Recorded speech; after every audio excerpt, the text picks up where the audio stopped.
ভিডিওর প্রথমে নমস্কার সবাইকে, আশা করি সবাই ভালো আছেন। আমি আজকে একটা হোমিওপ্যাথিক ঔষধ নিয়ে আলোচনা করব, যেটি হচ্ছে প্ল্যান্টাগোমেজল। এর কাজ কী আর এটি কোন লক্ষণে ব্যবহার হয় সব কিছুই জানতে পারবেন। তো বন্ধুরা, বুঝতে পেরেছেন আমি কি জিনিস নিয়ে আলোচনা করব। দেখুন, বোর্ডে লেখা আছে দাঁত ব্যথা। তো দাঁত ব্যথা জিনিসটা কেন হয় আর এর অ্যাকচুয়াল ওষুধটা কি, তোমরা দেখো। ভিডিওতে এক এক করে সব কিছুই বলে দেবো। তো নমস্কার বন্ধুরা, আমি ডাক্তার বাপি বাইন, আপনারা দেখছেন ডিআর বাপি হোমিও বাংলা ইউটিউব চ্যানেল। তো দেখতে থাকুন তাহলে ভিডিওটি।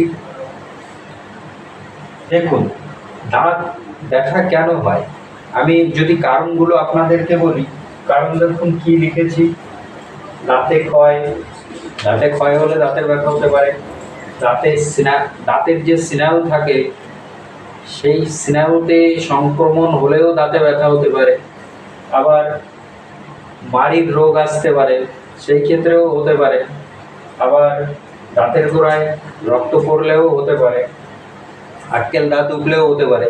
আবার অনেক সময় দেখা যায় কি, ছোট্ট ছোট্ট খাবারের কণা দাঁতের ভিতরে ঢুকে যায়। ওই খাবারের কণাটা ওখানে থাকে, ওখানে খাবারের কণাটা পচে গিয়েও দেখা যাচ্ছে দাঁতে সংক্রমণ হতে পারে, সেখান থেকেও ব্যথা হতে পারে। নানাবিধ কারণ থাকতে পারে। অনেক সময় সাইনাসের সমস্যা থাকলেও ওখান থেকে দাঁতের ব্যথা হতে পারে। বিভিন্ন রকম কারণ থাকতে পারে। তো কি করবেন দাঁতে ব্যথা হলে? প্রথমত, দাঁতে ব্যথা হলে আপনাকে একটা জিনিস খেয়াল করতে হবে, দাঁতের ব্যথাটা অ্যাকচুয়ালি কেন হচ্ছে। আপনি যদি নিজে না বুঝতে পারেন, অবশ্যই একটা ডাক্তারবাবুর পরামর্শ নেবেন। তাহলে ডাক্তারবাবু আপনাকে দেখে শুনে তবেই আপনাকে যে ওষুধ লাগবে সেটি প্রয়োগ করবে। তো বন্ধুরা, এই যে দাঁত জিনিসটা যদি কখনো যন্ত্রণা হয়, তাহলে খুবই একটি কষ্টদায়ক ব্যাপার। আর হোমিওপ্যাথিতে এত সুন্দর কাজ করে, এত ভালো মেডিসিন, যেটা সব প্রকার বয়সেই আপনি রুগীকে আপনি দিতে পারেন, এর কোনো সাইড এফেক্ট নেই। তবে এটি একটি শিক্ষণীয় ভিডিও। আপনি যখনই কোনো ওষুধ ব্যবহার করবেন, অবশ্যই একটি ডাক্তারবাবুর পরামর্শ নিয়ে তবেই ব্যবহার করবেন। নিজে থেকে কখনো ওষুধ ব্যবহার করবেন না। তবে আমি যে ওষুধটির কথা বলবো সেটি হচ্ছে কি না, এই দেখুন, কাছ থেকে নিয়ে আমি দেখিয়ে দিচ্ছি প্ল্যান্টাগোমেজল।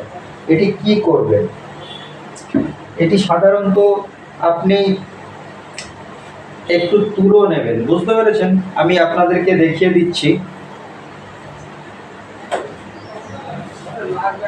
এইটা দেখুন তুলো। এই তুলোটা কি করবেন, হাতের মাঝখানে ঠিক এইভাবে গোটো করবেন। হ্যাঁ, তারপরে এই যে ঔষধটা ঠিক এই সাইজের ড্রপে আপনি ঢেলে নেবেন। নেওয়ার পরে কি করবেন, এই তুলোটাকে এইভাবে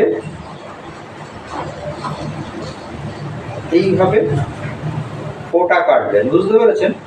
হ্যাঁ, ফোঁটা কেটে এইভাবে তুলোটাকে ভালো করে ভিজিয়ে নিয়ে, মনে করেন আপনার এই সাইডে হোক এই সাইডে হোক, যে দাঁতেই ব্যথা হোক, সেই দাঁতে তুলোটা দিয়ে ধীরে ধীরে লাগিয়ে দেবেন। তারপরে তুলোটি ফেলে দেবেন।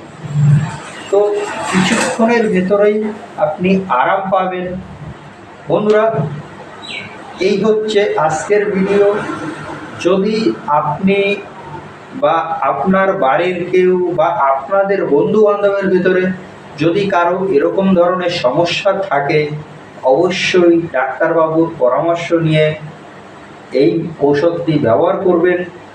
এবং যদি আপনাদের কোনো বন্ধুবান্ধব বা আত্মীয় পরিজন বা অন্য কারো দরকারে আসে, তবে আমার এই ভিডিওটি তাদেরকে শেয়ার করতে পারেন।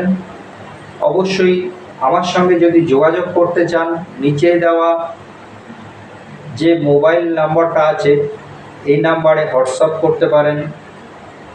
বা আমার সঙ্গে পরামর্শ করতে পারেন। আমি অবশ্যই কিভাবে ঔষধ ব্যবহার করবেন আমি অবশ্যই পরামর্শ দেবো, যতটা পারি ততটা হেল্প করব। তাহলে বন্ধুরা, যদি আপনাদের এই ভিডিওটি ভালো লেগে থাকে তাহলে চ্যানেলটি সাবস্ক্রাইব করুন এবং বেল আইকনে প্রেস করুন নোটিফিকেশন সবার আগে পাওয়ার জন্য।